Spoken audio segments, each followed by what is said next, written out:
Halo anak-anak semua. Di sini kita akan melihat video sistem peredaran darah manusia.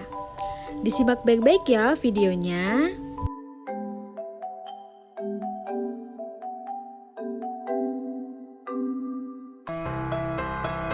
Di sini kita sudah melihat ada gambar yaitu pembuluh darah dan juga jantung.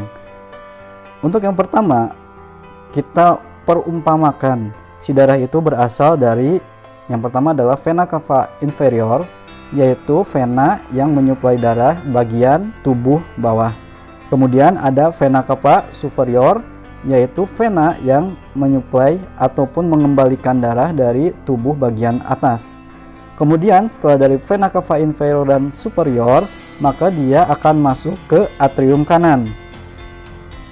Darah kemudian dari atrium kanan itu akan dipompa dan melalui katup tricuspidalis.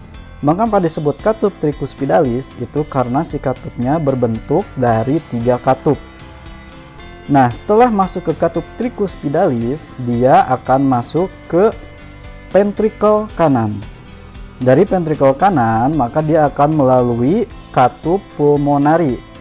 Nah, untuk katup pulmonari adalah katup untuk menjaga kembalinya si darah dari paru ke jantung. Setelah melalui katup pulmonari, selanjutnya darah akan dipompa menuju paru-paru melalui namanya arteri pulmonari, baik kanan ataupun kiri. Setelah dipompa ke paru-paru, selanjutnya di paru-paru si darah akan mengalami difusi, yaitu pertukaran karbon dioksida dan juga oksigen, di mana darah yang tadinya dari jantung kaya akan karbon dioksida maka akan ditukar menjadi kaya dengan oksigen.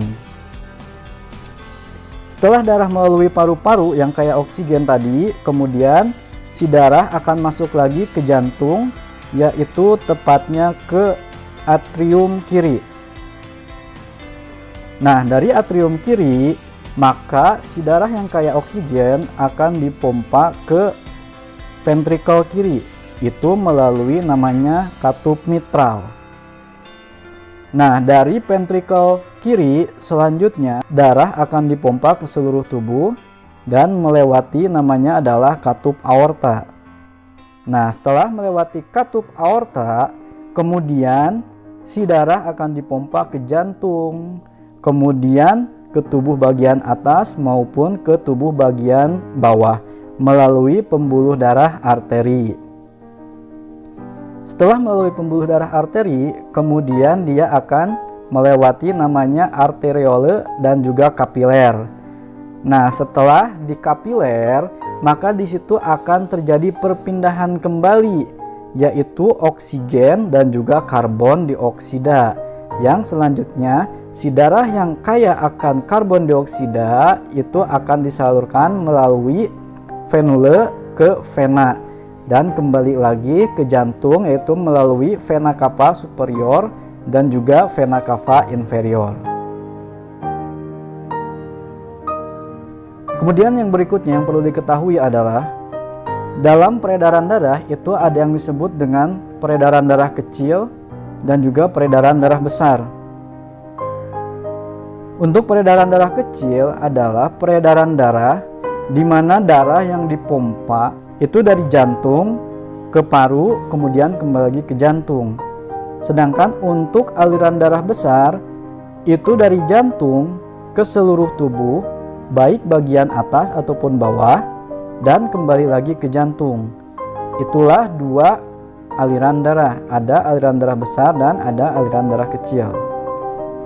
Ya, mungkin itu saja yang bisa disampaikan mengenai peredaran darah pada manusia. Terima kasih atas segala perhatiannya dan mohon maaf atas segala kesalahan. Salam sehat. Assalamualaikum warahmatullahi wabarakatuh.